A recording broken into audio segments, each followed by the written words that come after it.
breath. And that's pretty much what we want to make sure you ladies know how to do, is make sure you know how to moisturize that hair. So first things first, moisture dump. I'd say for the last 2-3 years, we've been teaching you guys how to properly twist and properly moisture dump. So we've covered that, and now we're going to go into this wet and go. But key to the wet and go is making sure your hair is moisturized. So first things first, get that moisture in there. So you hold this for me. Now, can y'all hear me good without that mic? Okay. I can't do both. I can't hold the mic and do it. But what I am going to tell you, I recommend that you do this while you're in the shower. We don't have a shower here. One day we're going to have like a gym event. Everybody going to work out, then we all going to get in the shower. And our makeup is on. And I'm going to walk around and show y'all how to really wet and go on that hair. But basically what you want to do is start with a clean head of hair. And you want to make sure that that hair is saturated with water. That's going to be the first step here. Get a few things out. Protect her little neck. All right. You can bring it back a little. Now, this is for you. I like to give my girls showers, so I give them their towel first in case they want to wipe their face. All right, I'm going to go ahead and wet. I'll probably need a little bit more water. All right, but see, we're going to start. Can we get lights on up here? It's awfully dark. They're trying to fix it. Oh, okay, because I could have swore we started with water. I mean, like, let there be light. Right? All right. So basically, I'm sorry about this water being chilly, girl. You were told you could handle it. You know you got to hype them up, right? But anyway, so you start with making sure every section of the hair is absolutely wet. And I recommend that shampoo and condition with my favorite shampoo and conditioner. It's a 10. It's kind of expensive, but if you get it through your stylist, I'm sure she can get you a discount at our hair store.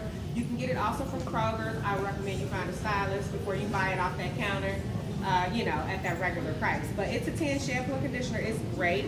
If you, don't have It's a 10, I recommend that you use any type of moisturizing shampoo. You want to make sure you look for something that requires moisture, okay, or that has moisture in it. So after you shampoo and condition, you're going to put a little bit of conditioner in the hair and you're going to leave it in there. So her hair is completely wet. Her hair is completely wet, thank you. And It's a 10. It's a 10 does 10 things. It detangles, it imparts incredible softness, reduces frizz, it's build-up free, it preserves my ladies' hair color if you have any. It's UV protection from the sun and the weather outside. It hydrates your hair and your scalp. It also restores shine, infuses strength and vitality, and it has thermal styling protection in this. So if you decide that you want to put heat in your hair, you got a little bit of heat protection in your conditioner. So definitely look into It's a 10. I know they tell you to stay away from shampoos with sulfates and all the bad, quote-unquote, bad things in there, but there are some things that you can use that have sulfates in them that are good for your hair. You just need to make sure you ask the right person so they give you that good information. Because this is the bomb. So, with your conditioner, I'll pass this around, but I need my bottle back. My hair too. Now, this in 10 ounces is $20. This you can get from me for $35. From me for 35 to 33 ounces. It's $20 for 10 ounces at Kroger, so you do the math on that. If you decide you want the 10-ounce bottle, that's $16 through me versus $20 at Kroger. So I've got a nice amount of conditioner in my hand because this is actually going to stay in her hair. Now it might look a little white, but you guys need to get familiar with the diffuser. A diffuser will allow you to dry your hair just maybe for 5 minutes before you walk out of the house. That's going to take away this white stuff that you see in your hair because you kind of need to dry it a little bit. So what I'm doing is I attacked her head fully because I'm acting like she's in the shower. So if she's in the shower, I can attack the entire head. Her hair is soaking wet. I'm pulling my fingers through. And if she was in the shower, I would detangle her. You detangle first. You can detangle with conditioner. That's why I'm doing it because as you guys see, she came in here with like last night's hair. So it needs a little bit of detangling. And everybody that comes to our event should know about the paddle brush. This is a lifesaver. It detangles your hair without pain, really quickly. As you can see, I'm combing this little girl out. She ain't said words.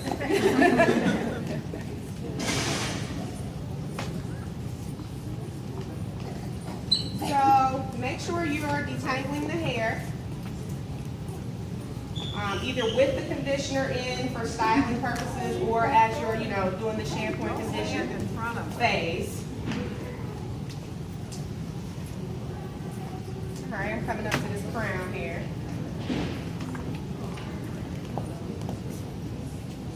Now, I mentioned that I pretty much attacked her whole head with that conditioner, but you guys want to keep in mind, after you get out the shower, no more comb and brush, and you don't want to attack the whole head, you want to begin to section. So I'm doing a whole hair thing, but that's only because all I applied was conditioner and I'm combing her out. All right, so I can get my fingers through there. Make sure I can get my fingers through there. Got another comb. See, here we go. A little twist. Still twisting.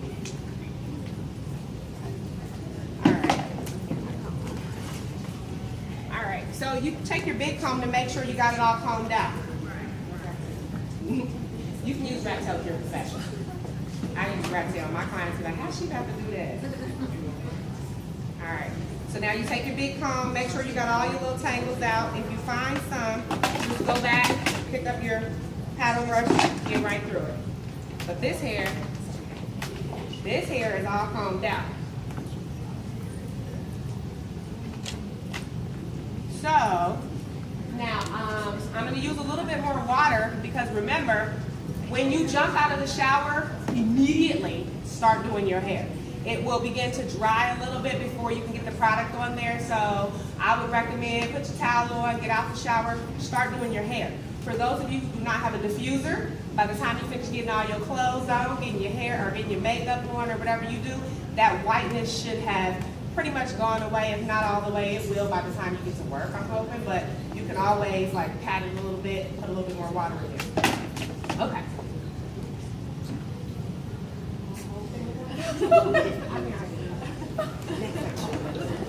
I mean, maybe a little bit more for her.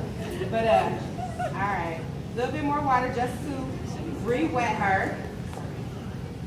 And try not to get that scalp. Now, when I put water in there, so, but then now she's all conditioned. When I put that water in there, I rinsed a little bit of her conditioner out, and that's fine. As long as you still have some in, that's great. Because you're not conditioning for shampoo and conditioning purpose, you're conditioning for styling. So you know how you like how that conditioner feels when it goes in your hair? Mm-hmm. This is why you're leaving it in there, because it's giving you a little bit of curl. Now, the next thing we're going to do is her muscle. So I gave you guys a foundation. Anytime you do your hair, you need foundation, muscle, finish. The foundation for your wet and go is your conditioner. Just a little bit more. Because I rinsed some of it out with the water. Can you put too much in, Shirley? Can you put too much? Yes, you can. Conditioner, actually with all of our products, they're made to do certain things. Yay. And once they do those things, it's done. So shampoo opens up the cuticle. It allows you to get the dirt out. Conditioner closes your cuticle, which makes your hair back smooth. So once you get that conditioner on there, that's pretty much all you need, just a little bit. So that was your foundation. The other part of your foundation is your moisture. I mentioned moisture. It doesn't matter what texture you have. You all can use this Coco Shea Moisture Spray by As I Am, unless you are allergic to coconut and you just don't like it. Some people's hair doesn't like coconut, but if you can do it, Coco Shea Moisture Spray by As I Am, it's about 13, 14 bucks. Now this, because it's 13, 14 bucks, you want to be smart with your products, please. You want to be smart when you use it. It's concentrated, which means you don't need a lot. You need a little bit. So what I typically do is 5 pumps. That's top section, second section, in the back, left and right, and then one in the center. That's how you maximize your money on all your products. Read the directions, they tell you how much to use. Sit up just a little bit. Put your chair. Well, without throwing you out. So now I'm gonna go in brand new bottle. One pump over here. She got a pump over there, pump in the center, pump in the back, pump in the back. That's pretty much enough oil, but I always overdo it. All right, that's enough oil. So now, that was a part of our foundation. And the last piece is, if you have some oil, essential oil, go ahead and add that to your hair. Essential oil means you don't need a lot, and you start from the bottom and you go through. But do you see this pulling kind of technique? You want to pull, okay? No more comb, no more brush. Now, we're going to go into the muscle of her style. The muscle for her style is going to be a curling cream gel. Actually, I also have, for her texture, curl enhancing smoothie. Smoothie puddings are good for heavier textures, meaning the more curlier, the heavier the product that you want to put on that hair. Also for her muscle, I have a Hold and Shine Moisture Mist. This is basically going to reduce the frizz, give her moisture and shine, and basically give her a polished look. So first we're going to start with our cream. At this point, you want to use a lot of it. This is where your wet and goes will last you probably 2 to 3 days before you need to do it again. But here's where we start with the first section. You need to actually saturate your hair with the product. You see that? Her hair is saturated with product. So I went in the top, took a little bit, put it in there. I'm now working my way through the back, piece by piece. I'm not gouging the whole head, but I'm literally taking my fingers and raking this product in. This is how you pretty much saturate as much of the hair as possible. Oh, sorry. Working it out in those heel job. Alright. So what I recommend is pretty much going around your edges first. Because remember, the middle, sorry, honey, here, save yourself. The middle will need a little bit more attention. So start with the easy part. Alright. So I've gotten pretty much all of this hair section, or hanging down. And as you can see, it's a little heavier, right? It's a little heavier, so it's gonna hang a little bit versus this hair that's kind of just stuck right there. So I'm gonna take a little bit more of my product. And basically, you just wanna have enough throughout your hands to make sure you have enough to saturate. And the idea behind this is to saturate as much hair as you can with the product. The thicker the texture, the more product you want to use. So you know how you have, oh, the middle of my hair is just really, really bad, right? Versus the outside edges are really good. That's that exotic part of us that everybody has. It is, but the center part seems to be the most difficult texture of the hair. That's where you want to use a little bit more product in that area because it requires more muscle than the rest of your hair. All right, so now, as I mentioned, the back and the middle often needs a little bit more product, so I'm spending a little bit more time breaking through this section than I did through the edges and the sides and the bottom, the back. And I'm doing that because, I have no idea. I don't know why we got, different textures throughout the hair. Now, when you do your wet and go, I always tell my ladies, stay away from headbands.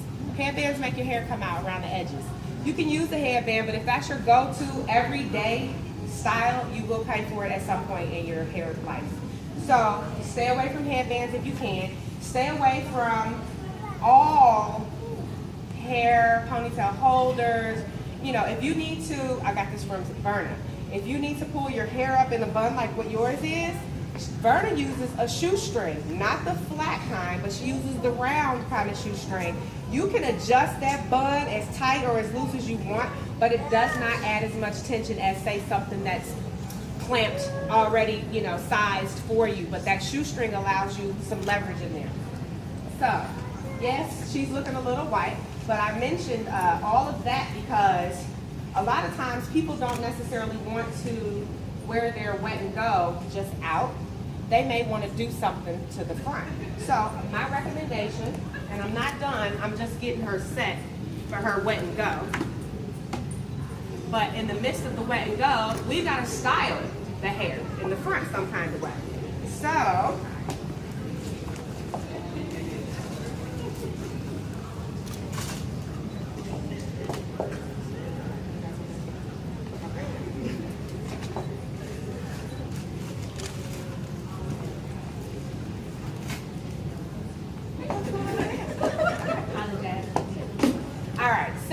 when you're working on your dry hair, let's say tomorrow you wake up, you love the way that hair is set overnight, you just need to wake up and fluff it. Well, with your edges, I'm going to recommend that you use edge control because at this point, your hair's in a dry state. Today, I'm going to use a little bit of hair gel because her hair's already wet. So I'm just going to take a little bit of my gel. So you always use the gel when it's wet? Yeah, gel when it's wet because it's going to mimic that wet. It wets your hair, so your hair goes, you know, to a different texture than what it would look if it were dry. So if she were to put this on tomorrow on top of her dry, it would look dry versus wet. You know what I mean? So you want to kind of stick with your wet look this morning, go with your wet stuff. When you're dry tomorrow and you wake up and you love your curl, because the wet and goes look really good on day 2. They're a much fuller, they're a little more defined because they dried, you slept on it, you know, it's got a little more light. So that's when you want to go with your edge control because that's a drier look. So today, I'm going to give her a little swoop on the side. Now ladies, I'm a hairdresser, my mother has said it, you can do that. It's very easy for me and I always tell y'all to do it and she's like, you can do it, that's why you're a hairdresser, but I'm not, so you do it. Practice your 2-strand twists. 2-strand twists are the easiest go-to to kind of pull your hair up. They don't have to be perfect like mine when I twist maybe your hair like that. Yeah, but when you're doing a natural look, you know how, look around, you know how white people go through and rip their ponytail up, you know? We can do the same thing. Don't be afraid to do it, it's really cute. So I'm not taking a lot of you know, structure to this twist up. I'm just gonna reach in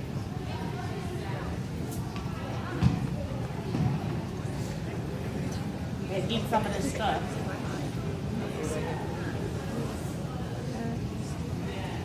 Now I'm just pulling her hair up here. I'm gonna take this rectangle back. Hairpins are the best thing ever.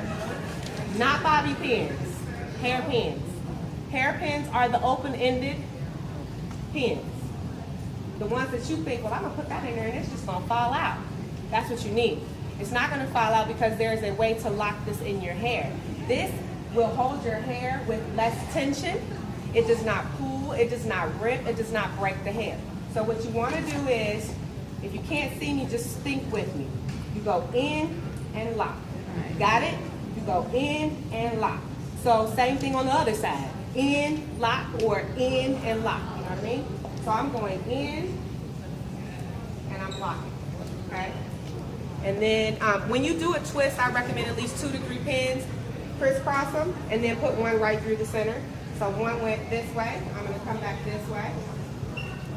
And then just to lock it, I'll put one right down the middle.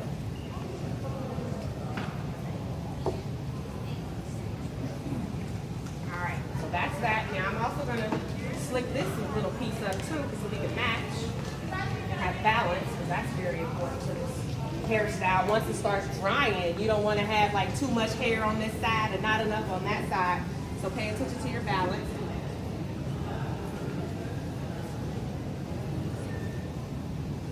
Now, mind you, the more you do your wet and goes, the easier it will become, the less time you will take on the actual quote-unquote styling part.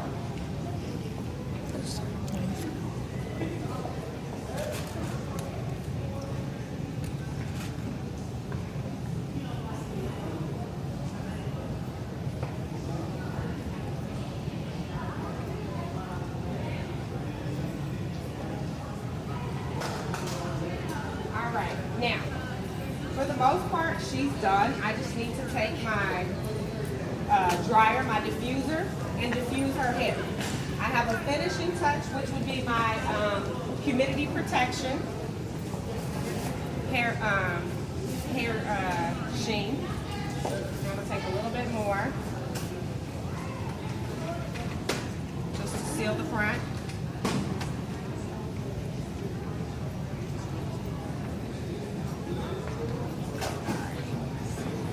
Now remember, her hair has already been combed out, so as the hair dries, she will be able to run her fingers through her hair. It might take her a little second, but she's still going to get through it, and that's how your natural hair should be. It doesn't have to be tangled. It shouldn't be matted. That tangling, that matting, deep, that is why your hair is breaking and short and not growing, and you don't like it because you're not taking care of it. Take care of it, you'll fall in love with your hair. You'll be doing this stuff every day thinking I got good hair. We all got good hair. We just need to learn how to do it and what to put in it. So now this is where I'm gonna diffuse her to dry this look and set this look in her hair because she's pretty much done, but of course she's white all over. So we're gonna dry her with my diffuser. Do I have electricity? I'm probably gonna have to go back there. Let me borrow this. But I need to show you guys what a diffuser looks like, which some of you know, some of you don't. You can get a diffuser from any hair store. Most diffusers fit a specific, I didn't know you had baby in there. Most diffusers fit a specific dryer. So, you know, if you like want to be an expert and professional, buy your dryer and your diffuser at the same time. But it doesn't really matter. This one we're going to put on here. And I'm going to take her back here to a plug so we can dry this real quick and she'll be ready to go with her wet and go. Come on.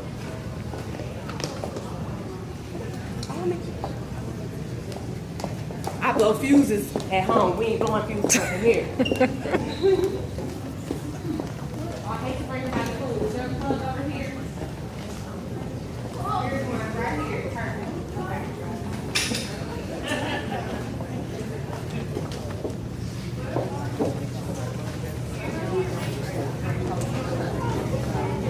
While Billy is still finishing up the washing go, is anyone else going to done? If so, please go over to the table that we just took over. In the back, where Patty is sitting, she's going to take the orders and be ready to play for the next couple of minutes. All right, and now I'm just about to blow dry her hair for about 5 minutes.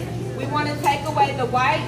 By diffusing, you also close your pore in your scalp. So middle of the winter, you scared you're gonna catch the death of pneumonia. If that's in a diffuser, you can still do your wet and go all year long. You just want to use this to make sure you seal your pore and close that up. So basically, you set the dryer in there.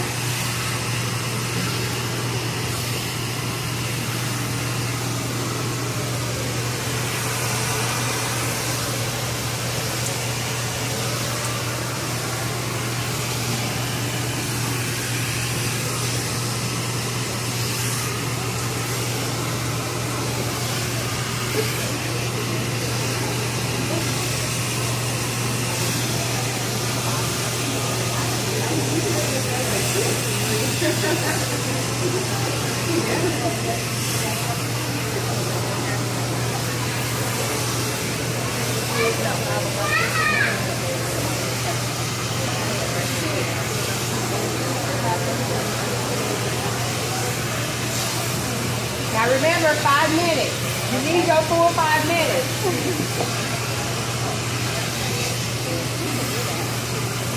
I usually stop at this point because I just want to get my pore, and then I take my time getting ready. And by the time I'm ready to go, this white stuff starts to dry into my hair.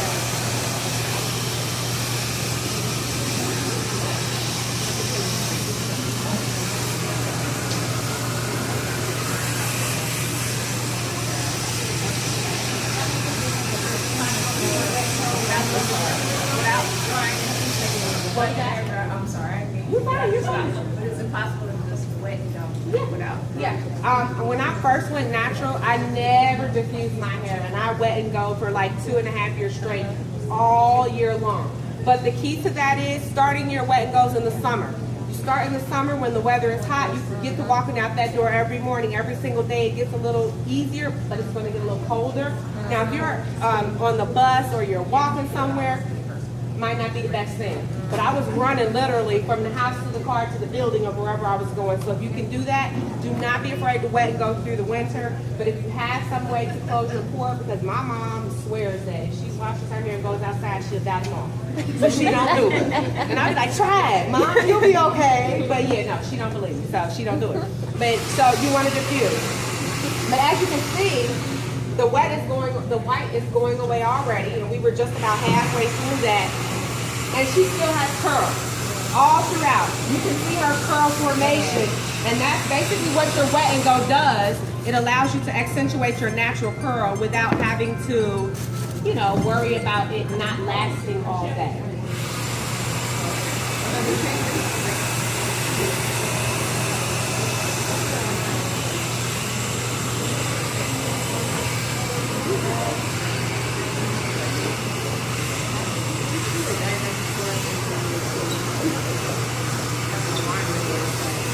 Now I'm gonna let her go so y'all can see it kind of dry on its own.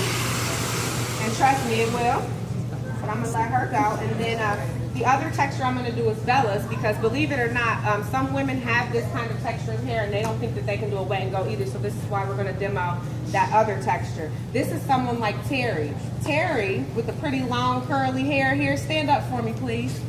My girl Terry doesn't think she can wet and go. However, she has the same hair as Bella. It's just a little bit thicker. Bella's thinner because she's young. She got a little head. But when she gets as grown as you, she'll probably have the same amount of hair. But she'll know how to wet and go, and I'm going to make sure you do too. Same thing that we did here, but we're going to do it up there. All right, so you're done. You're just going to let your hair dry. Let me see.